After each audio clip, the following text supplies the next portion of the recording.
तो इस्लाम में जात का, कास्ट का कोई ये नहीं है, जिक्र नहीं है। लेकिन जब मुसलमान की बात करते हैं तो मुसलमानों में और ख़ास तौर से भारत में, हिंदुस्तान में तो जाति पाई जाती है। लेकिन आपको आज भी मैं महाराष्ट्र प्रदेश के कई देहातों में, देश के पूरे देश में देहातों में आपको मैं ले चल कर दिखा सकता हूँ, जहाँ पर खान, पठान, सैयद साहब का कब्रिस्तान आपको अलग मिलेगा। भाई तुम ओबीसी वालों को, बैकवर्ड समाज को आरक्षण देने के लिए 67 का प्रूफ मांग रहे हो उनके बाप दादा का। आपको वोट लेना है तो यूपी से आवे कि बिहार से आवे कि कर्नाटक से आवे, पासमंदा मुसलमान का बच्चा हाई एजुकेशन तक पहुंच ही नहीं पाता। 2024 में जो 10 MLA चुनकर आए हैं उसमें पासमंदा समाज का कौन सा आया? पिछले 78 सालों में वक्फ की प्रॉपर्टी से पूरे महाराष्ट्र प्रदेश के अंदर गरीब मुसलमानों के लिए, पासमंदा मुसलमानों के लिए कोई एक कॉलोनी वक्फ की ज़मीन पर वक्फ बोर्ड ने बनाकर गरीब मुसलमानों को दिया हो, कोई महाराष्ट्र के अंदर एक बड़ा कॉलेज बनाया हो, कोई अस्पताल बनाया हो, जरा आप मुझे 1-2 का नाम बताइए। तो 90% से ज़्यादा वो चेयरमैन हो या उनके वक्फ बोर्ड के मेंबर्स हो, आपको उसमें जो है ना अशरफवाद मुस्लिम ही मिलेंगे, हायर क्लास। तो इसकी वजह यही है कि पासमंदा मुसलमानों में लीडरशिप उभरने नहीं देते। अगर कोई पासमंदा लीडर निकल कर ऊपर आता है तो उसको दबाने के लिए ऑपरेस करने का ट्राई करते हैं, हाँ, परेशान करने का काम चालू कर देते हैं। मिश्रा कमीशन बैठा, मंडल आयोग बैठा, सच्चर कमेटी ने रिपोर्ट दिया कि आज जो है पासमंदा मुसलमानों की हालत देश में दलित से भी बदतर है। रिपोर्ट आकर भी 20 साल हो गए। पासमंदा समाज का अंसारी, मंसूरी, पिंजारी अपनी जो है ना उसका लीडर जब आगे आता है तो कहीं ना कहीं उसका कबीला, उसकी कौम उसके पीछे आगे खड़ी हो जाती है। तो इसमें जो है ना सबसे बड़ी अड़चन जो हम लोगों को आती है, ये जो है अशराफ मुसलमान लीडर्स जो हैं वो कहीं ना कहीं हम लोगों को जो है ना एकत्रित नहीं होने देते हैं। उसमें ये लोगों को कहीं ना कहीं अड़चन, जाति जनगणना होगी तो पता चलेगा कि इस जात के इतने लोग हैं, तो हुकूमतों को भी उनके कम्युनिटी के लोगों को जो है ना राजनीति दल भी इज्जत देगा, हुकूमत भी बुलाएगी और उनकी बात को रखेगी। आज मैं आपके सामने जो बैठा हूँ, मैं समानता की बात करने आया हूँ, एक करने की बात, इक्वालिटी की बात, हाँ, बराबरी की बात करने आया हूँ। मैं तो फूट का तो कोई सवाल ही नहीं पैदा होता। Hello everyone, life in Bhiwandi की पॉडकास्ट सीरीज़ में आप सभी का फिर से एक बार वेलकम है। आज हम वापस आ गए हमारे एक नए गेस्ट के साथ। आज के जो हमारे गेस्ट है वो मंसूरी पिंजारी नद्दाफ पसमंदा मुस्लिम समाज के महाराष्ट्र प्रदेश अध्यक्ष आरिफ अली मंसूरी साहब है। इनके बारे में मैं बताऊँ तो पिछले 4 सालों से ये एक्टिव है। इन्होंने पिछले इन 4 सालों में महाराष्ट्र प्रदेश के कई ज़िलों में, कई तालुकों में अपना काम किया है। वहाँ जाकर लोगों की समस्याओं को समझाए, जो पसमंदा मुस्लिम हैं और साथ ही साथ मंसूरी पिंजारी मुस्लिम हैं, सभी को अवेयरनेस फैलाने का और उनको सोसाइटी में इंक्लूड करने का काम किया है। हेलो सर, कैसे हैं आप? एकदम ठीक हो। बहुत आपका स्वागत है हमारे इस पॉडकास्ट सीरीज़ पे। आपको कैसा लग रहा है यहाँ पे हमारे इस सेटअप में बैठकर? माशाल्लाह बहुत अच्छा है। और भिवंडी में आपके चैनल का काफ़ी अच्छा परफॉर्मेंस है और काफ़ी अच्छा चल रहा है। बहुत शुक्रिया सर। चलिए सर, ये पॉडकास्ट स्टार्ट करते हैं। जिस बारे में हम बात कर रहे हैं, मंसूरी पिंजारी और पसमंदा मुस्लिम समाज, तो एक आम भाषा में ज़रा हमें बताइए कि ये पसमंदा मुस्लिम होते कौन है? देखिए, पसमंदा ये जो लफ्ज़ है ये फ़ारसी लफ्ज़ है। फ़ारसी लफ्ज़, हाँ। पस का मतलब पीछे और मंदा का मतलब छूटा हुआ। अच्छा। तो पसमंदा यानी पीछे छूटा हुआ मुस्लिम समाज। मंसूरी पिंजारी नदाफ समाज जो है ये महाराष्ट्र प्रदेश में मुस्लिम कम्युनिटी में, मुस्लिम समाज में सबसे बड़ी आबादी वाला समाज है। नहीं, ये समाज जो है मंसूरी पिंजारी नदाफ समाज, ये महाराष्ट्र के सभी 36 जिलों में, अच्छा, सभी 358 तालुकों में, 356 तालुकों में हर जगह देखने, हर जगह आपको मिलेगा। हमारा मंसूरी पिंजारी नदाफ समाज जो है ये गादी बनाने का काम करता है, तकिया रजाई। अभी आजकल ठंडी का वक्त है, तो इस समय जो है देश के अंदर, पूरे देश में सबसे बड़ा अहम रोल जो होता है वो मंसूरी पिंजारी नदाफ समाज का आता है। साथ में पसमंदा समाज, पसमंदा समाज में मतलब पूरे पसमंदा जितने लोग पीछे छूटे हुए, यानी मंसूरी पिंजारी नदाफ, उसके साथ में अंसारी, मोमिन, मनियार, अत्तार, वो जो हम सुनते हैं अदर बैकवर्ड, हाँ अदर बैकवर्ड क्लास, जो मागास वर्गी, यानी महाराष्ट्र में मागास वर्गी कहते हैं, अदर बैकवर्ड क्लास, ओबीसी कह लो। तो इसमें मुस्लिम कम्युनिटी की जो ये है महाराष्ट्र प्रदेश में लगभग मुस्लिम आबादी का 80% हिस्सा जो है वो पसमंदा है। पसमंदा है जी। इसमें कई जाति आती है, कई बिरादरी के लोग आते हैं। तो सर ये कास्ट का कॉन्सेप्ट जो होता है वो तो हमने हमेशा से सुना है कि इस्लाम में है नहीं है, इसके ऊपर आप क्या बोलेंगे? क्या ये कास्ट का कॉन्सेप्ट इस्लाम में था? क्या दीनी ताल्लुक से इसका कुछ रेलेवेंस है आपके पास? देखिए, इस्लाम की अगर बात करेंगे तो इस्लाम में जात का, कास्ट का कोई जिक्र नहीं है, ये नहीं है, जिक्र नहीं है। लेकिन जब मुसलमान की बात करते हैं तो मुसलमानों में और ख़ास तौर से भारत में, हिंदुस्तान में तो जाति पाई जाती है। जिस तरह अदर मजहब में, सनातन धर्म में, हिंदू धर्म में आपको जातियां मिलती है, ब्राह्मण, ठाकुर, कुंभी, यादव, उसी तरीके से हिंदुस्तान में अगर आप देखेंगे तो मुसलमान समाज में भी 3 किस्म के मुसलमान पाए जाते हैं।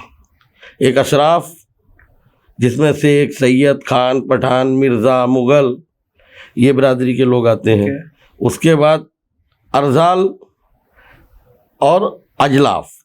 हाँ, तो अजलाफ में आपको मंसूरी, पिंजारी, नदाफ, तांबोली, मतलब अजलाफ में सब बैकवर्ड अजलाफ और अरजाल, ये सब में बैकवर्ड पासमंदा आते हैं। तो ये 3 हिस्सा, जैसे इसमें हमारे सनातन धर्म में है कि ब्राह्मण, क्षत्रिय, वैश्य, वैसे ही इसमें भी हमारे इस मुसलमानों में भी भारत में अगर आप देखेंगे तो अशराफ, अरजाल, अजलाफ, ये 3 किस्म के इनको गिना जाता है, 3 हिस्से में बांटा गया है। तो इसमें जो है, जो अशराफ मुसलमान हैं ये लगभग मुख्तसर है, यानी कि पूरे मुस्लिम, अगर भारत देश की हम बात करते हैं तो 10 से 15%। अच्छा। हाँ, अशराफ मुस्लिम पॉपुलेशन की सिर्फ 10 से 15%, और 80 से 85% जो है वो अरजाल और अजलाफ मुसलमान मिलेंगे आपको। इसमें जो है मैंने अभी उंगली पर जातियां गिना दिया अशराफ मुसलमानों की, और जब अरजाल और अजलाफ की आप बात करेंगे तो 200 से ज़्यादा जातियां आएंगी। 200 से ज़्यादा जी। रंगरेज, राइन, बागवान, कसाई, कुरैशी, बकर कसाब, तांबोली, मनियार, अत्तार, जुल्हा, मोमिन, अंसारी, दुदेकुला, नूर पाशा, यानी अलग अलग तरीके से, बहना, धुनिया। तो इस तरीके से जो है आपको 200 से ज़्यादा, शाह, आपको हाशमी, यानी मैं आपको जैसा गिन के नहीं 200-250 जातियों का नाम बता सकता। तो इतनी जातियां जो है इनको जो है अरजाल और अजलाफ में गिना जाता है।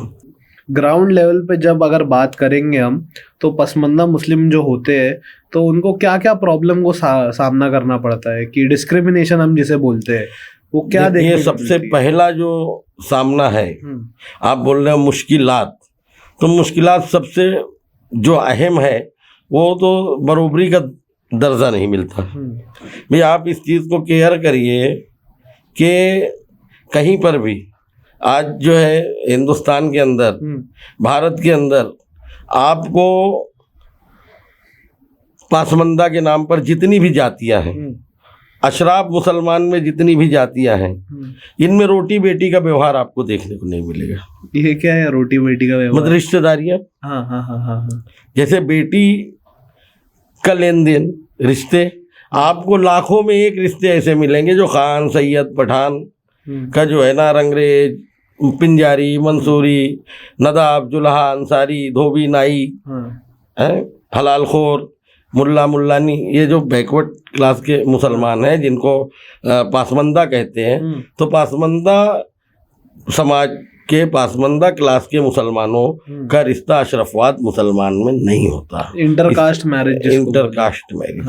तो ये कहीं ना कहीं पर जो है ना ये समझ में आता है। आप सल्लल्लाहु अलैहि वसल्लम के अगर आप परिवार की बात करेंगे, मोहम्मद साहब से बड़ा अशराफ, मोहम्मद साहब से बड़ा पूरे दुनिया में जब से इस्लाम आया और जब तक दुनिया रहेगी, शायद मुझे नहीं लगता कि उनसे, मुसलमानों के लिए उनसे बड़ा दुनिया में कोई शख्स, उनसे अशरफ कोई नहीं आएगा। लेकिन उनके परिवार में जब हम देखेंगे तो अदर अदर कबीलों में रिश्तेदारियां हुई, बिल्कुल, इससे इनकार नहीं है। हज़रत उस्मान गनी रज़ी अल्लाह ताला अन्हु को आप जानते होंगे, इस्लाम के तीसरे खलीफा थे। वो अलग कबीले से थे, लेकिन रिश्ता आप सल्लल्लाहु अलैहि वसल्लम ने किया। लेकिन हिंदुस्तान में आप ये देखेंगे तो आप मुझे बता दीजिए किसी एक सैयद साहब, एक खान साहब जो है, ये जो है कोई पासमंदा में रिश्तेदारी 99%, 99 पॉइंट तो नहीं होता, लाखों में एक आध हो गया होगा। और होता भी है तो अक्सर हम सुनते हैं कि उनको समाज से बाहर, ये तो ये भी चलता है, ये भी देखने में है। अब इसके अलावा जो है, हम लोगों को जिस तरह एक एहसास कमतरी का शिकार बना दिया गया। एहसास कमतरी मतलब पिछड़ा वर्ग बताकर तुम छोटे हो, तुम हमारे बरोबरी के नहीं हो, नीचा दिखाते दिखाते पासमंदा मुसलमान, मतलब अशरफात मुसलमान को छोड़कर जितने जो अदर जो मुसलमान हैं, उनके बच्चे जो है एहसास कमतरी के शिकार हो गए। बहुत सारी चीज़ें ऐसी सामने देखने को मिली। ठीक है, ये शहरी इलाकों को छोड़ दो आप, जैसा मुंबई, बेंगलोर, दिल्ली, तो देहातों में आज के इस मॉडर्न ज़माने में लोग चांद सूरज पे जा रहे हैं। लेकिन आपको आज भी मैं महाराष्ट्र प्रदेश के कई देहातों में, देश के पूरे देश में देहातों में आपको मैं ले चल कर दिखा सकता हूँ, जहाँ पर खान, पठान, सैयद साहब का कब्रिस्तान आपको अलग मिलेगा। मंसूरी, पिंजारी, धोबी, नाई, अंसारी, इनको अलग जगह पर। तो सब इस्लाम समानता का पैगाम देता है। तो मरने के बाद भी ये चीज़ें क्यों कि भाई इनका कब्रिस्तान यहाँ पर, इनका कब्रिस्तान यहाँ पर। महाराष्ट्र का मैं आपको उदाहरण देता हूँ साहब। महाराष्ट्र में 2021 में मुझे एक फ़ोन आया एक जिले से कि एक लेडीज 60 साल की, पिंजारी समाज की, उसका इंतकाल हो गया। और जब उसको दफन करने के लिए ले गए, कब्र खोदने की विधि चालू की गई, तो वहाँ पर उस इलाके में, मैं देखो अब चैनल के सामने नाम नहीं लूँगा, लेकिन अगर किसी को एड्रेस पता चाहिए तो मुझसे पर्सनल मिलकर ले सकते हैं। तो वहाँ पर कब्र खोदने जब गए तो उस गांव की प्रतिक्रिया ऐसी है कि वहाँ पर एक 250 से 300 घर मुसलमान रहते हैं, उसमें 200 के करीब जो है अशराफ मुसलमान, खान पठान साहब रहते हैं, और 60-70 मकान हमारे लोगों का है, मंसूरी, पिंजारी, नदाब समाज का। बाकी और शाह समाज के लोग हैं, अत्तार समाज के लोग हैं, मनियार समाज के लोग। वहाँ पर जो है हमें जब खबर मिली कि ले गए कब्रिस्तान में, तो कब्र नहीं खोदने दिया। जो लोग गए थे कब्र खोदने, उनसे मारपीट की गई। तो मुझे शाम को 7 बजे पता चला। मैं दूसरे दिन जो है अपनी टीम लेकर वहाँ पहुँच गया। वहाँ पहुँचने के बाद ये सारी चीज़ें सच्चाई मालूम पड़ी। मंसूरी पिंजारी समाज का 70 साल का बुजुर्ग आंख में आंसू भर के ये कहता है कि अब ये लफड़ा मिट जाने होना, ये हमने 50 साल से ये लफड़ा चल रहा है। तो ये हालत है। फिर मैं वहाँ पर जो है हम पुलिस स्टेशन गए, वहाँ पर हम लोगों ने निवेदन दिया, वक्फ बोर्ड से कागजात निकाला गया। तो वहाँ पर कायदा जो है वक्फ बोर्ड के अंदर ये नॉन था कि मुस्लिम समाजाचा कब्रिस्तान, यानी वहाँ पर ये नहीं था कि खान साहब का कब्रिस्तान है, पठान साहब का कब्रिस्तान है, वहाँ पर ये था मुस्लिम समाजाचा कब्रिस्तान। फिर हमारे लोगों के एप्लीकेशन पर, संगठन के कंप्लेंट पर वहाँ पर बोर्ड लगाया गया कि इस कब्रिस्तान में मुस्लिम समाज का कोई भी व्यक्ति मरने के बाद दफन किया जा सकता है। तो ये चीज़ें जो है इस युग में अगर देखने को मिलती है तो ये कहीं ना कहीं पर जो है ना शर्मिंदगी की बात तो है। मतलब 2025 में जो इतना मॉडर्न टाइम है, आर्टिफिशियल इंटेलिजेंस का ज़माना है, दुनिया मॉडर्न हो रही है, टेक्नोलॉजी फैल रही है, फिर भी ऐसी सोच जो पसमंदा मुस्लिम को सोसाइटी में इंक्लूड नहीं करती, ये अभी भी देखी जाती है इंडिया में। भाई देखिए, देहातों में तो बहुत ज़्यादा परेशानी है, हाँ, और ये नहीं होनी चाहिए। हाँ। अच्छा, अगर सिटीज में ये प्रॉब्लम क्यों नहीं है, जब विलेजेस में देखने को मिलती है, तो हमारे शहरों में ये समस्या क्यों नहीं देखते? देखिए, शहरों की आबादी जो है, हाँ, कोई भी शहर जो बसता है वो लगभग जो है उसमें 90% लोग बाहर से आकर बसते हैं, बराबर। वहाँ के मुकामी लोग 10% होते हैं। तो जो बाहर से 90% लोग आते हैं तो वो कहीं ना कहीं पर एक दूसरे के पड़ोसी बनते हैं और कारोबार की तलाश में सब आते हैं। तो यहाँ पर फिर ये चीज़ ये मूल वजह ये बन जाती है कि प्रांतवाद और इसका मसला चलता है। तो इसलिए यहाँ पर जो है ना जातिवाद या कह लो कि इन चीज़ों पर जो है ना ज़्यादा गौर करने की ज़्यादा ये नहीं आता है मसला। बराबर, क्योंकि मुंबई एक ऐसा बड़ा शहर है जहाँ पे जगह की तंगी तो है जी, और सोसाइटी सिस्टम भी चलता है, तो वहाँ पे लोग ज़्यादा नहीं देखते कि मेरा पड़ोसी कौन है, मेरा पड़ोसी कौन नहीं है, वो एडजस्ट करके रह लेते हैं। लेकिन ये सब विलेज में, गांव एरिया में देखने को नहीं मिलता है। देखिए, प्रदेशों में जो है, सबसे पहली चीज़ तो आपको बताता हूँ, जहाँ प्रदेश की, जहाँ आप शहरों की बात करेंगे तो शहरों में ज़्यादातर कब्रिस्तान ले लीजिए आप या इबादत गाहें ले लीजिए, वहाँ के मुकामी लोगों की डोनेट की हुई चीज़ें होती हैं। बराबर। तो उसमें जो है ना किसी एक कास्ट का उस पर प्रभाव नहीं पड़ता, प्रेशर नहीं रहता। अब देहातों में कैसा, भले है 50 मकान, लेकिन उनका कहना है कि हम जो है ब्राह्मणवाद हैं, हम सवर्ण हैं, हम अशराफ हैं, हम बड़े हैं, हम ज़मींदार हैं। तो उन चीज़ों का जो है ना ये है, तो इसका इन चीज़ों को लेकर पासमंदा को कहीं ना कहीं जो है मुश्किलात तो है। अच्छा, एक प्रॉब्लम और जो सोसाइटी में कास्ट सिस्टम के बेसिस पे अक्सर देखने को मिलती है हमको, जो एजुकेशन में देखने को मिलती है, तो पसमानदा मुस्लिम भी इससे अफेक्ट होते हैं एजुकेशन की फील्ड में। देखिए, एजुकेशन की ये जो है एजुकेशन की फील्ड में हो, आरक्षण का जो आप मुद्दा कह रहे हैं, रिजर्वेशन का जो मुद्दा एजुकेशन में भी देखने को मिलता है, पॉलिटिक्स में भी देखने को मिलता है, सब जगह देखने को मिलता है। देखिए, रिजर्वेशन की जहाँ तक बात है तो पासमंदा मुसलमानों को कहीं पर भी, मतलब महाराष्ट्र के अंदर कोई भी आरक्षण नहीं है, रिजर्वेशन नहीं, कोई रिजर्वेशन नहीं है पासमंदा मुसलमानों के लिए खास। एक जो 27% का रिजर्वेशन मिलता है वो सभी कास्ट के लोगों के लिए है, हिंदू, मुस्लिम, सिख, ईसाई सभी लोगों के लिए है। उसको भी इन्होंने कई कास्टों को, मुस्लिम कास्टों का उसमें समावेश किया है पासमंदा मुसलमानों में।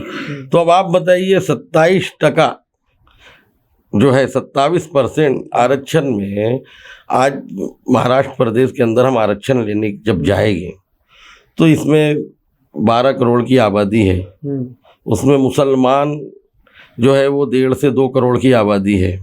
अब 1.5 से 2 करोड़ की आबादी में तकरीबन 80% यानी 1,40,00,000 के करीब पासमंदा मुसलमान हैं। फिर सनातन धर्म में अदर मुस्लिम जो है वो 10 करोड़ की आबादी है, उसमें भी 75% जो है ओबीसी समाज से आते हैं।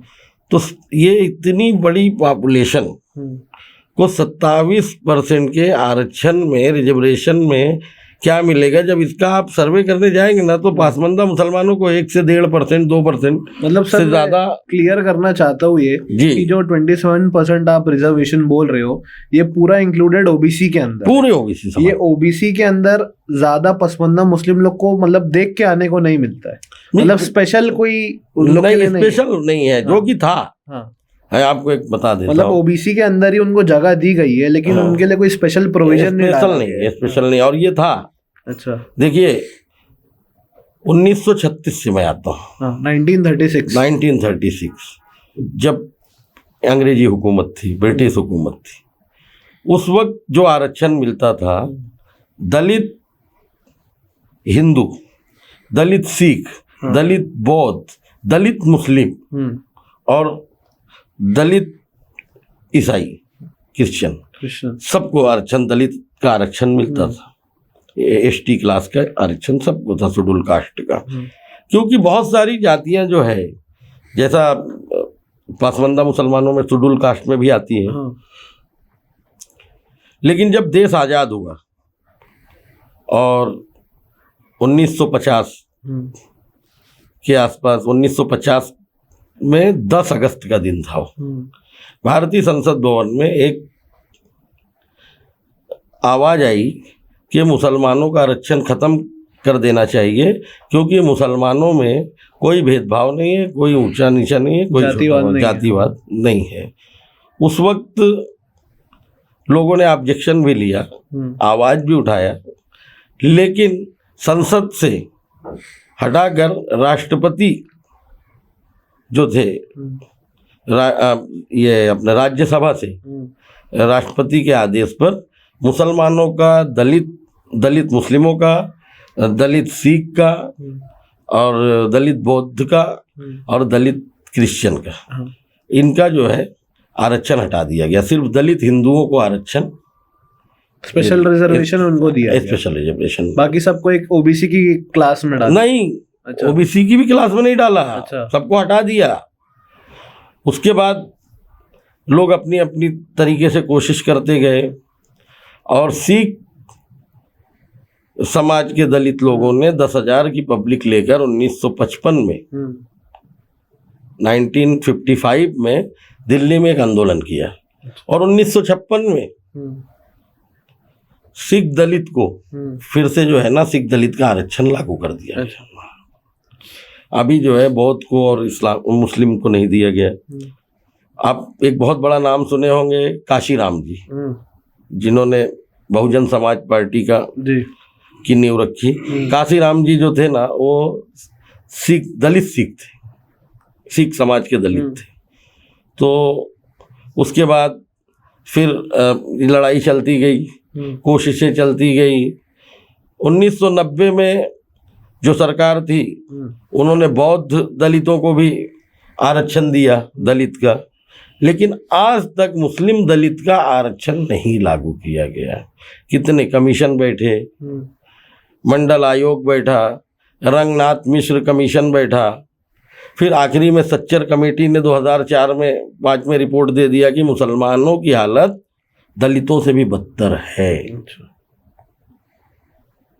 उसके बावजूद भी आज तक पसमानदा मुसलमानों के लिए, बैकवर्ड मुसलमानों के लिए हुकूमत किसी की भी रही हो,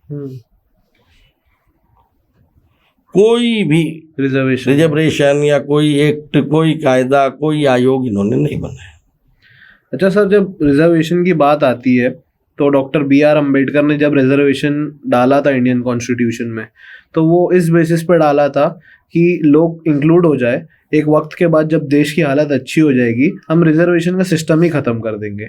तो आज भी वो रिजर्वेशन के सिस्टम की ज़रूरत क्यों है हम सबको? नहीं, ज़रूरत है, क्योंकि जैसा होना चाहिए वैसा तो जो है ना नहीं हुआ। बेरोजगारी आज भी उसी तरीके से है जी। आज भी लोग जो है ना रोजी रोटी के लिए परेशान हैं, एजुकेशन, तालीम नहीं ले पा रहे हैं।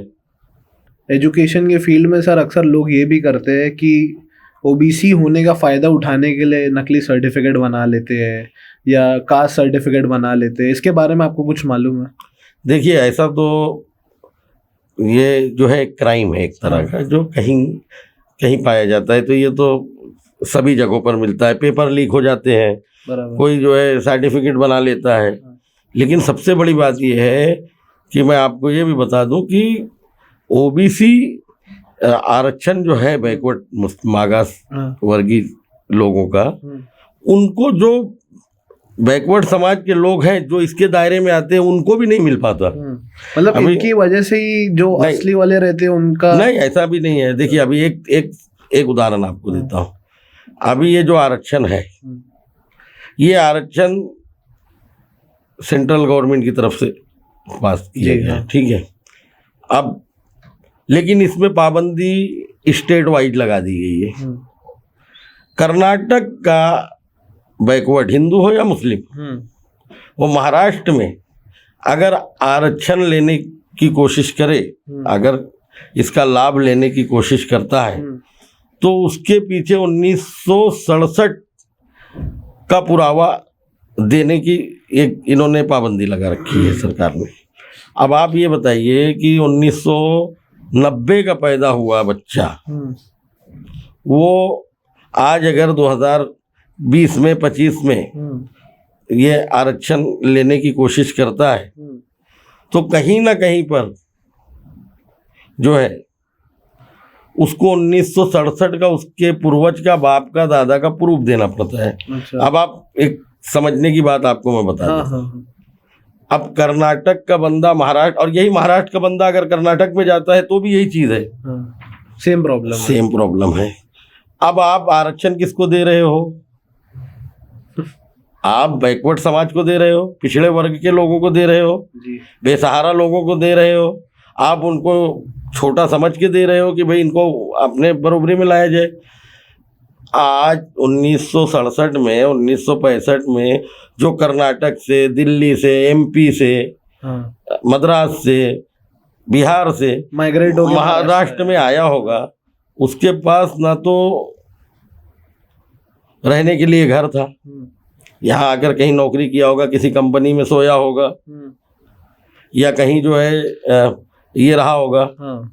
तो वो पुरावा कहाँ से देगा? हाय वो पहले तो नहीं होगी, कोई भी सरकारी प्रॉपर्टी होगी तो पुरावा होगा। राशन कार्ड कैसे बनेगा? खुद का घर होगा तो बराबर। अब किराए के घर का तो राशन कार्ड बनेगा नहीं साहब, नहीं। आधार कार्ड तो अब चालू हो गया। तो ये अब अच्छा, ये तो देखो, ये तो हो गया रिजर्वेशन के लिए, यानी पासमंदा के लिए, चाहे हिंदू चाहे मुस्लिम, उसके लिए इन्होंने ये पाबंदी लगा दी। लेकिन अगर 2022 का बंदा महाराष्ट्र में आकर आधार पे एड्रेस चेंज कर लेता है और 22 का पुरावा देता है तो 24 में वो आमदार का, खासदार का, नगर सेवक का, नगर पंचायत का चुनाव लड़ सकता है। अच्छा। यानी आपको आरक्षण जब देने की पारी आती है तो आप 67 का पुरावा मांगते हो। लेकिन इलेक्शन लड़ाने के लिए मैं बहुत सारे कारपोरेटर, बहुत सारे लोगों का नाम बता सकता हूँ, बहुत सारे लीडरों का, जो 70 के बाद आए होंगे, 2000 के बाद आए होंगे और यहाँ पर नगर सेवक बन गए, एमएलए बन गए। ओबीसी कैटेगरी, ओबीसी की बात नहीं है यहाँ। भाई तुम ओबीसी वालों को, बैकवर्ड समाज को आरक्षण देने के लिए 67 का प्रूफ मांग रहे हो उनके बाप दादा का, लेकिन उनको जो है ना वोट इलेक्शन में खड़े होने के लिए उनको बिहार से भी आकर यहाँ वो आदमी चुनाव लड़ सकता है, कर्नाटक से भी आके लड़ सकता है। और दूसरी बात सबसे बड़ी, अगर वो आपको वोट लेना है तो यूपी से आवे कि बिहार से आवे कि कर्नाटक से आवे, उसने यहाँ पर एड्रेस चेंज कर लिया, वोटर लिस्ट में नाम डाल लिया, वो आमदार, खासदार, नगर सेवक को चुनाव भी दे सकता है। तो ये पाबंदी जो है, ये पाबंदी ओबीसी समाज के लिए क्यों है, पासमंदा समाज के लिए क्यों है?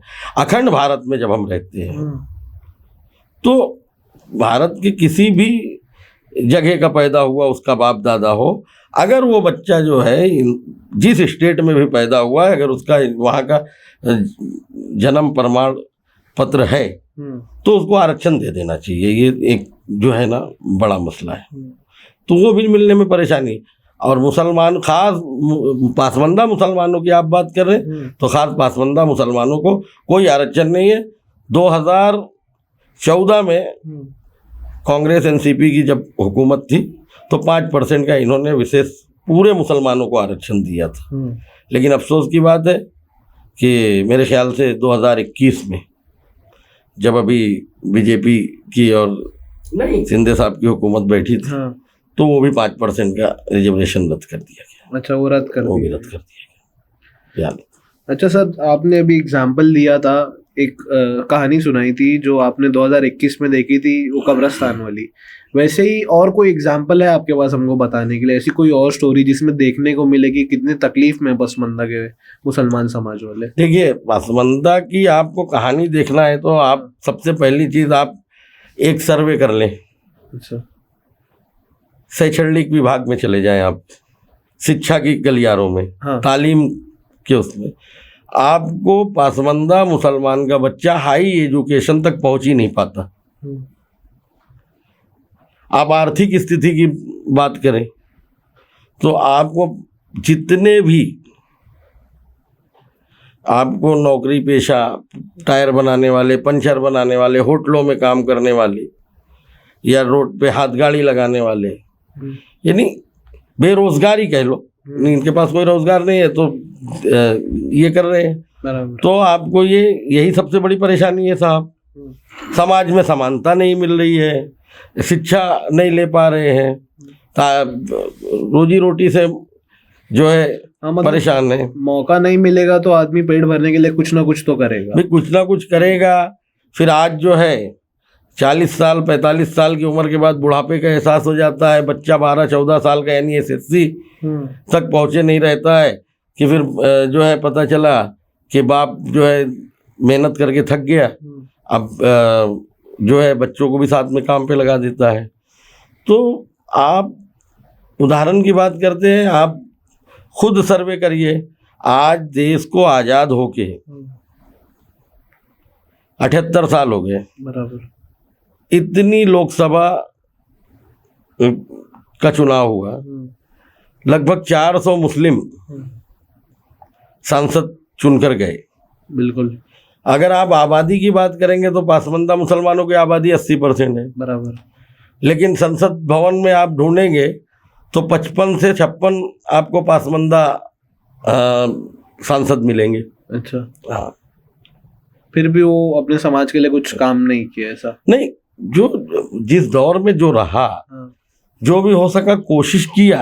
अब आप बताइए ना, 80% लोगों, अभी आज महाराष्ट्र की आप बात कर लो, 1.5 करोड़ की मुस्लिम पॉपुलेशन ये बता रही है सरकार हमारी कि 1.5 करोड़ के मुस्लिम है। उसमें से अगर 80% पकड़ेंगे तो हम 1 करोड़ 30 लाख 1 करोड़ 40 लाख पासमंदा मुस्लिम हैं।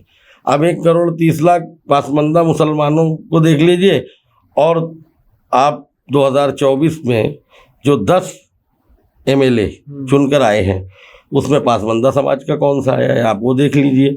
सिर्फ आपको शायद एक अभी फिल वक्त हसन मुशर्रफ साहब, वो पासमंदा समाज से आते हैं। अच्छा, ये जो और भी जो आए हैं, अभी आप मुझे एक बता दीजिए कि ये जो 10 मुस्लिम चुनकर आए हैं, किसी ने पासमंदा का मुद्दा 1 साल हो गया उठाया नहीं। पिछले जो है 13 लोग थे, उसमें 2 लोग पासमंदा थे, फारूक शाह साहब थे धोलिया से, हसन मुशर्रफ साहब थे, उसमें भी किसी ने पासमंदा का मुद्दा नहीं उठाया। जब हम पासमंदा की बात करने निकलते हैं तो ऐसा लगता है कि हम बात ना करें, लेकिन भी आप हमें समानता का व्यवहार तो करो हमसे, और हम इस्लाम को फॉलो करने की बात कर रहे हैं। अच्छा सर, जो इतनी पॉलिटिकल पार्टीज है, पॉलिटिकल लीडर्स हैं महाराष्ट्र के, तो वो पसमंदा के लिए कुछ काम नहीं करते, आपके साथ कोई चीज में जुड़ते नहीं? कौन से, मतलब कौन से लीडर, किस समाज के लीडर? मैं सबके बारे में पूछ रहा हूँ कि कोई भी पॉलिटिकल पार्टी हो या कोई भी पॉलिटिकल लीडर हो जो पसमंदा के लिए बोलती हो, ऐसा कोई नहीं है महाराष्ट्र में? देखिए, अभी तक तो किसी ने नहीं बोला कि पासमंदा समाज को जो है, अभी तक तो कहीं से सुनने में नहीं है। अच्छा, और एक काफ़ी ट्रेंडिंग जो एक प्रॉब्लम अभी चल रहा था थोड़े दिन पहले, वक्फ प्रॉपर्टी, वक्फ अमेंडमेंट एक्ट का, तो उसमें पसमंदा मुस्लिम्स के लिए कहीं इंक्लूजन, कहीं आपकी बात रखी गई हो या आपके बारे में कहीं बात की गई हो, ऐसा कुछ हुआ है? देखिए, वक्फ का जो मुद्दा आपने बताया, तो वक्फ का की जो प्रॉपर्टी है, ये एक सरल भाषा में मैं आपको बताता हूँ, जो हमारे बुजुर्गों ने इसको डोनेट किया, मुस्लिम समाज के बुजुर्गों ने या ज़मींदारों ने, जो भी लोगों ने इसको डोनेट किया, उनका मनसा क्या रहा होगा आप बताइए? मनसा क्या रहा होगा मतलब ये वक्त में जो है ना, नियत क्या थी उनकी देने की, उनकी सोच क्या थी? सोच तो यही रही होगी कि मुसलमानों को फ़ायदा पहुँचे, जो मस्जिदें चल रही है, जो मदरसे चल रहे हैं, उनको फाइनेंशियली कहीं प्रॉब्लम ना है, और सब हंसी खुशी चलते रहे, यही नियत रही तो होगी। उनकी नियत मुसलमानों को फायदा पहुंचाने की थी। हाँ बिल्कुल। तो फायदा किसको मिलना चाहिए? मुसलमानों को मिलना कौन चाहिए। से मुसलमानों को? सभी मुसलमानों। देखिए आप एक बात समझ लीजिए साहब, कि अगर आप 5 भाई हैं, हाँ, और 3 भाई आपके जो है ना, 2 भाई आपके कमा खा रहे हैं अच्छे से, और 3 भाई बेरोजगार हैं, अच्छा, और आपके वालिद ने कोई प्रॉपर्टी छोड़ दी है, और उससे अगर फायदा उठाना है, तो आपकी सोच क्या होनी चाहिए? कि जिनको जरूरत है, जो बेरोजगार है ना, बराबर। हाँ। तो वक्त की जो जमीन है, देखिए आज जो ये जो मुद्दा चल रहा है, ये भारतीय जनता पार्टी की हुकूमत ने जो कानून लाया, मैं उसमें भी पूरे कानून के फेवर में नहीं हूँ। कुछ ना कुछ उसमें कमी है, जिसको मैं भी एक्सेप्ट नहीं करता। उसमें से 1-2 अमेंडमेंट होना चाहिए, 1-2 चीजें जो है ना कम ज्यादा होना चाहिए। लेकिन पिछले 78 सालों में वक्त की प्रॉपर्टी से पूरे महाराष्ट्र प्रदेश के अंदर, मैं बहुत जिम्मेदारी से कहता हूँ कि आप बताइए कि गरीब मुसलमानों के लिए, पासबंदा मुसलमानों के लिए कोई एक कॉलोनी 1000-2000 मकान वक्फ की ज़मीन पर वक्फ बोर्ड ने बनाकर गरीब मुसलमानों को दिया हो, कोई महाराष्ट्र के अंदर एक बड़ा कॉलेज बनाया हो कि वक्फ बोर्ड के वक्फ की ज़मीन पर वक्फ बोर्ड के इंटरनल ये जो है ना कॉलेज चलेगा, और इसमें गरीब मुसलमानों को, पासबंदा मुसलमानों को फ़ायदा मिलेगा, कोई अस्पताल बनाया हो, जरा आप मुझे 1-2 का नाम बताइए। तो कहीं ना कहीं वहाँ पर भी जो है, इसके पहले जो वक्फ बोर्ड का ये था, जो लोग थे जिन्होंने मतलब ये किया, उससे भी कोई पासबंदा मुसलमानों को बेनिफिट नहीं मिला।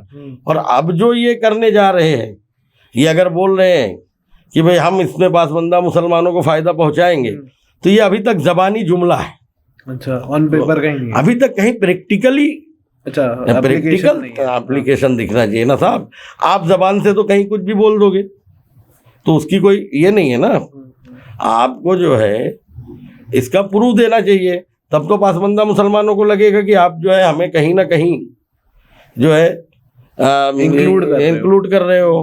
पिछले 78 सालों में वक्फ बोर्ड के चेयरमैन जहाँ पर भी आप हर स्टेट में आप देखेंगे, तो 90% से ज़्यादा चेयरमैन हो या उनके वक्फ बोर्ड के मेंबर्स हो, आपको उसमें जो है ना अशरफवाद मुस्लिम ही मिलेंगे, हायर क्लास वाले। पासबंदा, ओबीसी, बैकवर्ड समाज का मुसलमान वक्फ बोर्ड का चेयरमैन नहीं मिलेगा।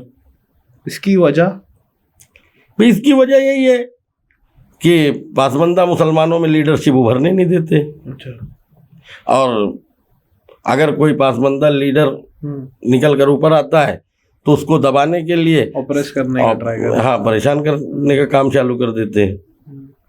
एक मतलब प्रोमिनेंट इशू जो वक्फ के, तो वक्फ बोर्ड के ताल्लुक से मेरा यही कहना है कि जो सरकार ने कानून बनाया, उसमें 1-2 जो कायदे हैं उसमें अमेंडमेंट करें, और बाकी जो है उसमें जो पासबंदा मुसलमानों के ऊपर बार बार जो है हमारे प्राइम मिनिस्टर साहब हो या अल्पसंख्यक मिनिस्टर हो, जो कह रहे हैं कि हम पासबंदा मुसलमानों के फ़ायदे के लिए कानून बनाए हैं, तो उसको जो है प्रैक्टिकली तौर पर उसका प्रूव करें कि किस तरह से पासबंदा मुसलमानों को इसका फ़ायदा, इसका बेनिफिट मिल रहा है। आरिफ सर, मैं वो जो अपना पॉलिटिकल क्वेश्चन था उसको एक और एंगल से रिविजिट करना चाहूँगा कि मैंने आपसे पूछा था कि ये पसमानदा मुस्लिम के लिए पॉलिटिकल पार्टीज कुछ करती है। मैं इस क्वेश्चन को वापस से फ्रेम करना चाहूँगा कि ये जो पॉलिटिकल पार्टीज है और लीडर्स है, क्या ये पसमानदा मुस्लिम्स के बारे में जानते भी है या उन्होंने उनके लिए कुछ काम किया भी है, ऐसा कुछ है? देखिए, पासबंदा मुसलमानों के बारे में मैं ये बड़ी जिम्मेदारी के साथ बोलता हूँ कि देश की सभी राजनीति पार्टियां जानती है, क्योंकि मैं आपको बताया श्री मिश्रा कमीशन बैठा, मंडल आयोग बैठा, सच्चर कमेटी ने रिपोर्ट दिया, तो जाहिर सी बात है कि ये सब चीज़ें जो है ना जग जाहिर है कि आज जो है पसमानदा मुसलमानों की हालत देश में दलित से भी बदतर है। रिपोर्ट आकर भी 20 साल हो गए सच्चर कमेटी की। लेकिन आप मुझे बताइए कि अब तक हुकूमत किसी की भी रही हो, कांग्रेस की भी हुकूमत थी, पिछले 10-12 सालों से भारतीय जनता पार्टी की हुकूमत है, अलग अलग स्टेटों में हुकूमतें अलग अलग पार्टियों ने की, लेकिन खास पासमानदा मुसलमानों को लेकर इन्होंने कोई कदम आगे नहीं बढ़ाया कि पासमानदा मुसलमानों की ख़त्म हो। तो ये इस चीज़ का कहीं ना कहीं पर खेद है कि पासमानदा मुसलमानों को आगे ले जाने के लिए सामाजिक, शैक्षणिक, आर्थिक और राजनीतिक स्थिति जो है ये पासमानदा मुसलमानों की सबसे बदतर है। हाँ, तो इसमें इनको आगे ले जाने के लिए कुछ ना कुछ तो करना चाहिए। अच्छा सर, पसमानदा मुस्लिम्स जो है, अगर उनका कंसर्न जो है, जो उनकी प्रॉब्लम्स है, हम उनको रेस करना चाहे तो ऐसा तो नहीं होगा कि जो ओवरऑल पूरी मुस्लिम कम्युनिटी है उसमें कुछ डिफरेंसेस आ जाएंगे, उसमें कुछ बाधा आ जाएगी, ऐसा कुछ होने के चांसेस कैसे आएगी? आज मैं आपके सामने जो बैठा हूँ, मैं समानता की बात करने आया हूँ, एक करने की बात, इक्वालिटी की बात, हाँ, बराबरी की बात करने आया हूँ। मैं तो फूट का तो कोई सवाल ही नहीं पैदा होता। मैं तो इस्लाम को, जो सच्चा इस्लाम है उसको फॉलो करने की बात कर रहा हूँ ना भाई। मोहम्मद साहब का जो आखिरी खुतबा था, उस खुतबे पर हिंदुस्तान के, भारत के सभी मुसलमान आ जाए। अरबी अजमी में कोई फ़र्क नहीं, गोरे काले में कोई फ़र्क नहीं, ऊंच नीच नहीं, भेदभाव नहीं, तो बराबरी की मैं बात कर रहा हूँ। अब अगर इसमें देखिए, इसमें उन्हीं लोगों को तकलीफ होगी जो अपनी राजनीति रोटी सेकने का काम कर रहे हैं। अच्छा। और आप नज़र उठाकर देख लो, आप गौर करो, भारत की जितनी भी राजनीति पार्टियां हैं, चाहे भारतीय जनता पार्टी हो, चाहे कांग्रेस पार्टी हो, जो भी पार्टी हो, राष्ट्रवादी शरद चंद्र पवार साहब की हो, अजीत दादा पवार साहब की राष्ट्रवादी कांग्रेस हो, शिंदे साहब की शिवसेना हो, या उद्धव साहब की शिवसेना हो, अखिलेश जी की समाजवाद हो, या आप जिस भी पार्टी की आप नज़र उठाकर देखेंगे, उसमें जितने भी बड़े पदों पर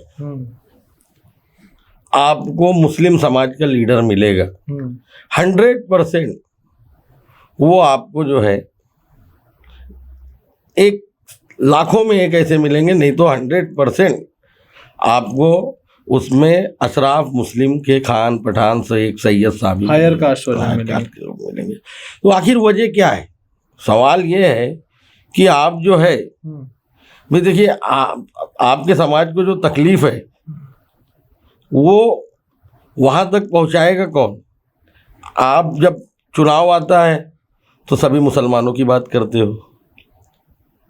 आप फूट की बात किए तो मैं आपको बता देता हूँ, पूरे देश के अंदर अगर राष्ट्रीय और स्टेट वाइज लीडरों की, मुस्लिम समाज के नेताओं की लिस्ट अगर आप निकालेंगे तो 25 से 30 लोग निकलेंगे। अच्छा। आप केयर करिए।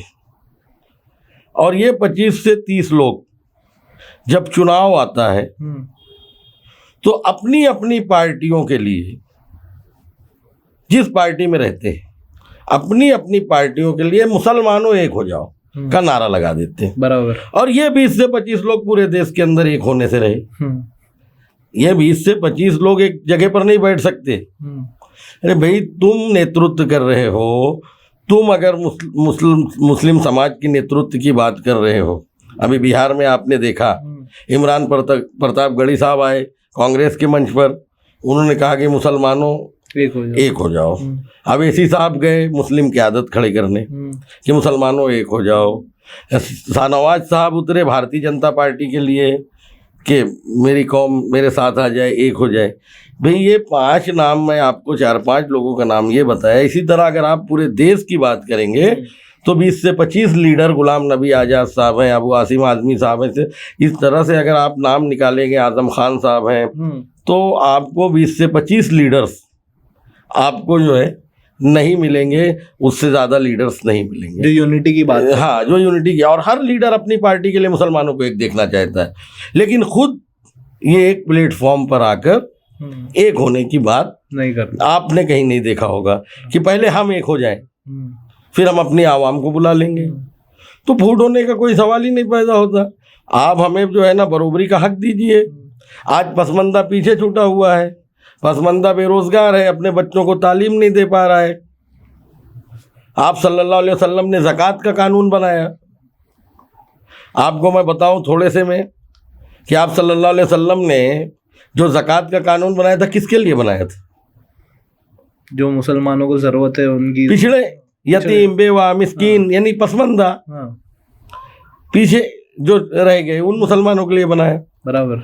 जब आप सल्लल्लाहु अलैहि वसल्लम ने ज़कात का कायदा लगाया उस वक्त आप मदीने में थे और किताबें इस बात की शहादत देती है, आप हदीस शरीफ में है कि 15 साल के बाद ज़कात का ऐलान होने के जो अमीर मुसलमान है अपने कमाई का कुछ परसेंट हिस्सा गरीब पासमंदा मुसलमानों को, बेवा, यतीम, मिस्कीन मुसलमानों को देगा। तो उसके कायदा बनने के बाद और लोगों ने ईमानदारी से उस कानून को फॉलो किया तो 15 साल या 17 साल के बाद पूरे मदीने में ज़कात लेने वाला कोई भी एक मुसलमान नहीं था। अब आप बताइए कि 15 साल में, 17 साल में कोई एक बंदा ज़कात लेने वाला नहीं था मदीने में। आज अगर 1450 1500 बरस हो गए और 1500 साल के बाद भी हिंदुस्तान में मुसलमान भीख मांग रहा है। आपको मैं बता दूं कि अगर आपके शहर में या किसी भी शहर में आप चले जाइए तो 10 भीख मांगने वालों में आपको 8 मुस्लिम समाज का मिलेगा। तो इसका मिसयूज कर कौन रहा है? आज हमारे बड़े बड़े जो इदारे हैं इनकी भी जिम्मेदारी बनती है। हाँ, मतलब जो मुस्लिम तंजीमें हैं, मैं नाम नहीं ले रहा हूँ कि विकल जो है, लेकिन उलमा हजरात की भी ये जवाबदारी है कि ये उलमा हजरात भी इस पर काम करें। हाँ, सिर्फ पॉलिटिकल पार्टीज नहीं, काफी सारी मुस्लिम ऑर्गेनाइजेशन भी है जो इसके ऊपर काम कर सकती है। हाँ, नहीं कर रहे, मुझे नहीं दिख रहा है।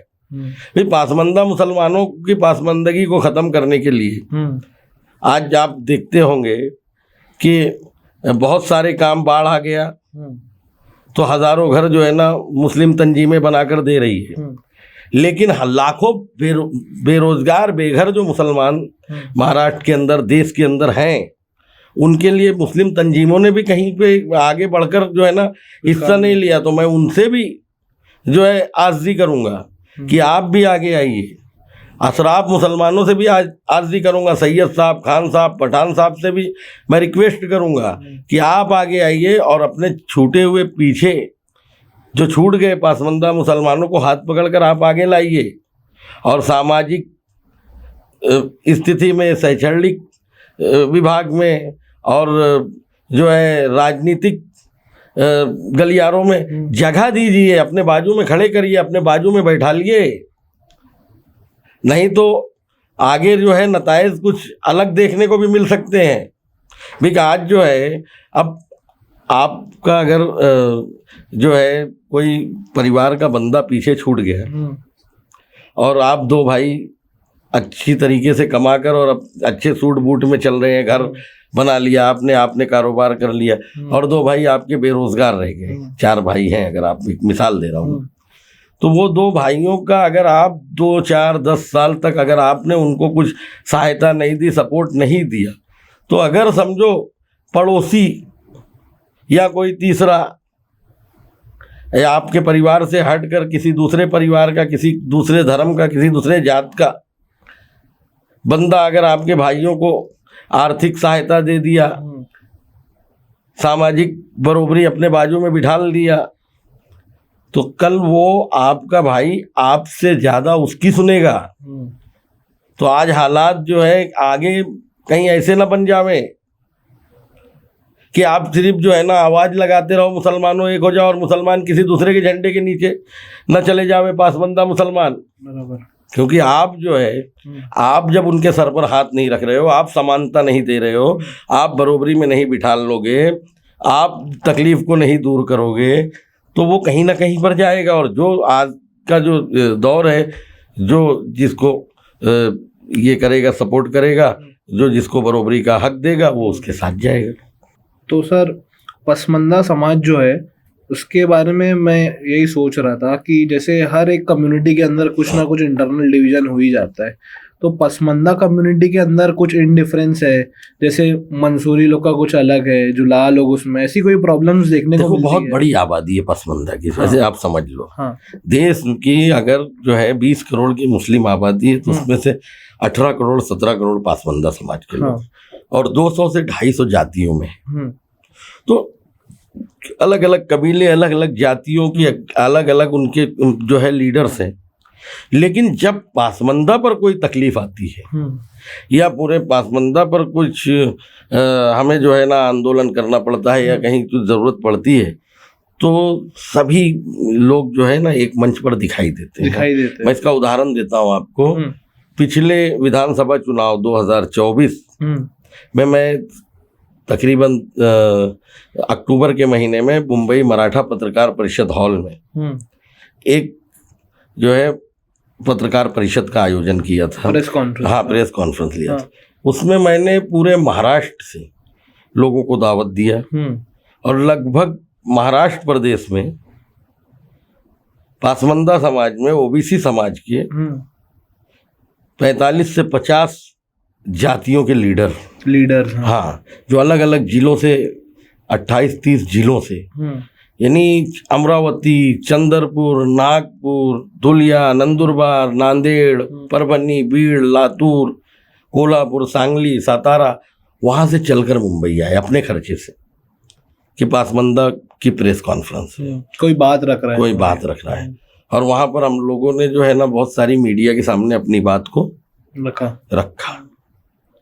तो ये चीज़ है कि अगर जहाँ ज़रूरत पड़ती है, आज की जो नई नस्ल है वो शर्मिंदगी उठाते उठाते जो है ना, उनको भी लगता है कि कोई तो भी अपना होना चाहिए, हमें भी कोई पहचान होनी चाहिए, हमारी भी कोई जो है ना यूनिटी होनी चाहिए। तो बहुत सारे लोग जो है ना वो जुड़ जाते हैं और पसमानदा समाज ठीक है अपने अपने अलग अलग कबीलों में जो है अपना काम करते हैं, लेकिन जहाँ पसमानदा की बात आती है एक हो जाते हैं। अच्छा सर, आपने जो ये मूवमेंट इनिशिएट किया है अपने तौर पे कि मैं चाहता हूँ कि पसमानदा मुस्लिम्स को अवेयरनेस मिले कि उनका क्या हक है क्या नहीं है, उनको सोसाइटी में इंक्लूड करने को मिले, तो इसको समझ लो एक मूवमेंट हम बोल सकते हैं जो आपने इनिशिएट किया है। तो ये मूवमेंट में जी सबसे बड़ी प्रॉब्लम आपको क्या देखने को मिलती है, जो प्रॉब्लम आप फेस करते हैं? जैसे सभी प्रॉब्लम्स के बारे में हमने बात तो की, लेकिन स्पेशली ये मूवमेंट में क्या क्या प्रॉब्लम्स हो सकती है जो है? देखिए, प्रॉब्लम तो अब भी अपनी लगभग जो है ना सभी प्रॉब्लम्स सामने मैंने आपके रख दिया। थोड़ी सी अड़चन जो है मैंने वही बताया कि जो लोगों को अपनी राजनीति चलाने में और इस मोमेंट से, हमारे मोमेंट से तकलीफ आती है, क्योंकि देखिए आज खान साहब, पठान साहब, सैयद साहब, शेख साहब जो भी बड़ी राजनीति पार्टियों में हैं, उनके पीछे उनका कबीला, उनकी कौम नहीं जाती, क्योंकि आपको राष्ट्रवादी में भी खान साहब मिलेंगे, कांग्रेस में भी मिलेंगे, भारतीय जनता पार्टी में भी मिलेंगे, लेकिन पसमानदा समाज का अंसारी, मंसूरी, पिंजारी अपनी जो है ना उसका लीडर जब आगे आता है तो कहीं ना कहीं उसका कबीला, उसकी कौम उसके पीछे आगे खड़ी हो जाती है। तो इसमें जो है ना सबसे बड़ी अड़चन जो हम लोगों को आती है, ये जो है अशराफ मुसलमान लीडर्स जो हैं वो कहीं ना कहीं हम लोगों को जो है ना एकत्रित नहीं होने देते हैं, उसमें ये लोगों को कहीं ना कहीं अड़चन पैदा करते हैं लोग। और कोई प्रॉब्लम सर? नहीं, बाकी तो ठीक है। अभी सामाजिक स्थिति, शैक्षणिक स्थिति हम लोगों की ख़राब है, तो ये आप समझ लीजिए कि उस पर काम करना है। सरकार की योजनाएं जो है वो पसमानदा तक नहीं पहुंच पाती, क्योंकि शिक्षित नहीं है हमारे लोग, वंचित हैं तालीम से। तो उसके लिए जो है उन तक पहुंचाने के लिए हम लोगों को गांव-गांव जाना पड़ता है। उसके लिए आर्थिक परेशानी तो है ही है, क्योंकि बहुत पसमानदा मुसलमानों में तो कोई फंडिंग वगैरह नहीं हो पाती। बहरहाल जिस सूरत में भी है, लेकिन हमारे लोग जो है अपनी मेहनत मजदूरी करके भी अपनी ऑर्गेनाइजेशन को, अपनी जमात को, बिरादरी को आगे लाने के लिए बेचारे जो है न खर्च करते हैं, और यूनिटी जो है कई ज़िलों में देखने को मिलती है। बिल्कुल सर। तो ये मूवमेंट का, पसमानदा समाज के लिए जो आप मूवमेंट चला रहे हो, इसमें आपकी मांगे क्या हो सकती है? देखिए, सबसे पहली मांग जो है जाति जनगणना होनी चाहिए, जिसका ऐलान अभी मौजूदा हुकूमत ने किया। कास्ट, हाँ, क्योंकि बिहार में इन्होंने किया। वहाँ पता चल गया कि 1952 के बाद आज तक मुसलमानों में जाति जनगणना नहीं हुई। भारतीय मुस्लिम, अब इसमें भी एक अड़चन आती है आरक्षण लेने के लिए हम लोगों को। भाई आप इसके पहले जब भी लिखा, स्कूलों में भी लिखा गया भारतीय मुस्लिम, तो अब आप आज जो है गवर्नमेंट मांग रही है कि तुम जो है 1965 के पहले का आप मंसूरी होने का प्रूफ दो। अब जब हम नाम लिखाने गए तो स्कूल में हमारे दादा का नाम भारतीय मुस्लिम लिख दिया गया। तो जाति जनगणना होना चाहिए, और हर किसी को की जात जो है, धर्म इस्लाम और जात जो है वो अपनी जात, जैसा पिंजारी है, मंसूरी है, ये तो इससे जो है पता चलेगा कि किस बिरादरी की, किस जात की कितनी आबादी है। अब जैसे सनातन धर्म में, हिंदू धर्म में आप देखने जाएंगे तो इसमें जो है आपको कुंबी, यादव, मराठा समाज, आपका पाटिल समाज, आहिर समाज, यानी लोहार समाज, सब अलग अलग जाति में उनकी जनगणना हो जाती है, कम्युनिटी ग्रुप्स रहते हैं। हाँ, लेकिन मुस्लिम आप लिख देते हैं कि भारतीय मुस्लिम, तो जाति जनगणना होनी चाहिए। जब पता चलेगा तो जाति जनगणना होगी तो पता चलेगा कि इस जात के इतने लोग हैं, तो हुकूमतों को भी उनके कम्युनिटी के लोगों को जो है ना, राजनीति दल भी इज्जत देगा, हुकूमत भी बुलाएगी और उनकी बात को रखेगी, और आइडेंटिफिकेशन भी इजी हो जाएगा। उसके साथ साथ में हमारी जो दूसरी मांग है वो ये है कि हमारे लोगों को जो है, आप पासमंदा का एक आयोग बनना चाहिए, ख़ास तौर से पासमंदा समाज के लिए। अगर आयोग बनता है तो उस आयोग के अंदर आप सिर्फ पासमंदा समाज के लोगों को रखिए। किसी भी इसमें किसी भी पार्टी की हुकूमत हो, आप अपने पार्टी के पासमंदा के नेता को रखिए, लेकिन जब पासमंदा लीडर जो है वो हुकूमत से अटैच होगा तो जाकर पासमंदा की बात, पासमंदा की तकलीफ को वहाँ तक पहुँचाएगा। उसके साथ साथ पासमंदा समाज के लोगों के लिए इनको आर्थिक सहायता हुकूमत को देना चाहिए कि जो लोग के पास रोजगार नहीं है उन्हें बिन ब्याज कर्ज देना चाहिए। उसमें भी जो है कहीं ना कहीं पर सब्सिडी दे देना चाहिए। हाँ, मतलब जो स्कीम्स वगैरह चलती है वो सब इनके लिए भी होना चाहिए। ये सब स्कीमें उनके डोर टू डोर पहुंचना चाहिए। तो ये जो है खास जो हमें जो है ना आर्थिक सहायता पासमंदा समाज के लोगों को मिले, शैक्षणिक सहायता मिले, आयोग उनका होना चाहिए, पासमंदा आयोग बनना चाहिए, और इसके आधार पर जो है ना पासमंदा तक राजनीति पार्टियों ने जो है पासमंदा समाज के लोगों को अपने पार्टियों में अलग अलग जगहों पर पद देना चाहिए, राष्ट्रीय लेवल पर, राजकीय लेवल पर आप पद देना चाहिए। तो सर एक सवाल मेरे मन में आया कि आपने बताया कि प्रॉब्लम्स कहाँ कहाँ आपको आती है, कहीं से आपको अभी तक सपोर्ट देखने को मिला है? कोई पॉलिटिकल लीडर हो या कोई भी ऐसा रिस्पेक्टेबल मेंबर हो जिसने ये कम्युनिटी को, आपके समाज को रिस्पेक्ट दी हो या सपोर्ट किया हो कहीं ना कहीं? देखिए, जुमलों का सपोर्ट तो मिला है, हाँ, जुमलेबाजी तो होती है, हाँ, लेकिन प्रैक्टिकली अगर मैं बोलूं तो कोई सपोर्ट किसी भी राजकीय दल का नहीं मिला। मतलब जरूरी नहीं फाइनेंशियल हो या नहीं, कुछ नहीं, कोई भी राजकीय दल का कोई किस्म का फाइनेंशियल सपोर्ट तो देखो, पासमंदा जो है किसी के आगे हाथ फैलाने नहीं जाता। हाँ। मेहनत करके 2 वक्त की रोटी खाने के बाद भी वो अपनी कौम के लिए, अपनी जमात के लिए अपने जेब के खर्च से हम लोग काम करते हैं। पहली चीज आपको बता, डोनेशन नहीं लेते? नहीं, हम बाहर से किसी से डोनेशन नहीं लेते हैं।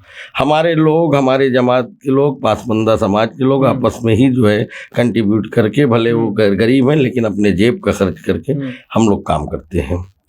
तो अब तक जुमलों का जो है ना ये मिला कि हम आपको इस तरह का सपोर्ट करेंगे, हम ये कर सकते हैं, लेकिन अभी तक किसी भी महाराष्ट्र प्रदेश की राजकीय पार्टियों ने कोई भी सपोर्ट नहीं, प्रैक्टिकल सपोर्ट नहीं दिखाया। प्रैक्टिकल सपोर्ट नहीं। अच्छा सर, आप बता रहे थे कि आप खुद के ही खर्चों से करते हैं, जैसे आप प्रेसिडेंट हैं ये समाज के, तो ऑन ग्राउंड अब क्या क्या तरीके से लोगों को मदद करते हैं, एक शॉर्ट में जरा वो भी बताइए ना। देखिए हमारे यहाँ जो है व्यक्तिगत जो है अपने जेब से हम जैसे पूरे महाराष्ट्र में फिरते हैं तो हम हमारे जेब का खर्च करके, हमारी गाड़ी, हमारा ड्राइवर, हम अपने खर्च से निकलते हैं पूरे महाराष्ट्र की इस कोने से उस कोने। मैंने आज तक जो है लगभग 25 से 26 जिलों का दौरा किया महाराष्ट्र में, 250 से ज़्यादा 250 तालुकों से ज़्यादा तालुकों का दौरा किया मैंने। और ये सब जो है मैं अपने खर्च से, हमारे जो लोग हैं जहाँ जहाँ पर हमारी संगठन है, जिला अध्यक्ष हैं, तालुका अध्यक्ष हैं, जो हमारे पद अधिकारी हैं, वहाँ पर उनके जिलों में जो है अपने जिलों में जो है अपने तरीके से अपने लेवल पर अपने जेब का खर्च करके काम करते हैं। तालुके के जो हमारे पद अधिकारी हैं वो अपने जेब से खर्च करके काम करते हैं, क्योंकि पासमंदा जो है वैसे ही ये है। हम हमारे यहाँ जो है ना शादियों का सम्मेलन होता है, जैसा एक मंच पर जो है 10-10, 11-11 शादियाँ पासमंदा समाज की, मंसूरी पिंजारी नदाब समाज के लोगों की एक मंच पर मुख्तसर खर्चे में, ताकि खर्च भी कम हो और अमीर गरीब का सब एक साथ हो जाए, शर्मिंदगी ना हो। तो समानता को लेकर एक मंच पर साल में जो है 2-4 जिलों में हमारे अलग अलग जगहों पर, इस साल इस जिले में ये करते हैं। शिक्षा के ऊपर हम लोग का जोर ज़्यादा है, तालीम को लेकर। तो तालीम में देखिए हाई एजुकेशन पर जब हमारा कोई बच्चा जाना चाहता है, हाई एजुकेशन लेना चाहता है, डिग्री कॉलेज हो गया, डिग्री कॉलेज है, यूपीएससी एमपीएससी की तैयारी कर रहा होता है, तो उसमें जो हमारी कम्युनिटी के, समाज के जो मालदार लोग हैं वो आपस में कंट्रीब्यूट करके उस बच्चों को जो है ना आगे स्पॉन्सर करते हैं और उसको आगे ले जाना चाहते हैं। सबसे मेन जो है हमारा ये है कि शिक्षा, तालीम, क्योंकि पासमंदा की पासमंदगी की सबसे मूल वजह है कि पासमंदा समाज तालीम में सबसे पीछे रहे। बहुत अच्छे डिस्कशन हुए सर आपके साथ। मैं चाहूँगा कि आप पासमंदा समाज के ताल्लुक से, मंसूरी पिंजारी समाज के ताल्लुक से हमारे लाइफ इन भिवंडी के ऑडियंस को या भिवंडी के लोगों को इन जनरल, और जिस तक आप अपनी बात पहुंचाना चाहते हैं, तो एक मैसेज आप मैं चाहूँगा कि उनको दें। देखिए पासमंदा समाज के लोगों को पूरे महाराष्ट्र के मैं सबसे पहले मैसेज देना चाहता हूँ कि अब वक्त आ गया है अपने बच्चों के भविष्य के लिए, अपने बच्चों के मुस्तकबिल के लिए आप एक हो जाइए, एक प्लेटफॉर्म पर आइए और अपने हक हुकूक की लड़ाई लड़ने के लिए एकत्रित हो जाइए। उसके बाद पासमंदा समाज के लोगों को मैं आजिज़ाना गुजारिश करूंगा कि आप मेहनत करके एक वक्त की रोटी कम खाइए, लेकिन अपने बच्चों को तालीम दीजिए। तालीम ही वो एक हथियार है जो आज के इस दौर में आपकी पासमंदगी को ख़त्म कर सकता है, आपके बच्चों को समाज में अच्छी जगह पर बैठने की जगह दिला सकता है। तो आप तालीम पर सबसे ज़्यादा जोर डालिए, और उसमें अगर आपको कहीं पर भी पासमंदा समाज के, मंसूरी पिंजारी नदाब के साथ साथ सभी पासमंदा समाज के लोगों को अड़चन आती है, तो मंसूरी पिंजारी नदाब पासमंदा मुस्लिम समाज की जो संगठना हमारी है, जिसका मैं महाराष्ट्र प्रदेश का अध्यक्ष हूँ, जिसके प्रदेश के पदाधिकारी महाराष्ट्र के अलग अलग जिलों में हैं और जिला अध्यक्ष हैं, तालुका अध्यक्ष हैं, तालुकों की बॉडी है, जिला के पदाधिकारी अलग अलग हैं, तो उन तक आप रास्ता कायम करिए। इंशाअल्लाह ताला उस आपके बच्चों के भविष्य के लिए, तालीम के लिए मुस्लिम मंसूरी पिंजारी नदाब पासमंदा समाज जो है हर मुमकिन कोशिश करेगा कि पासमंदा का बच्चा जो है वो हाई एजुकेशन ले, यूपीएससी करे, एमपीएससी में आगे जाए। और यही मेरा जो है पासमंदा समाज के लोगों से आवेदन है।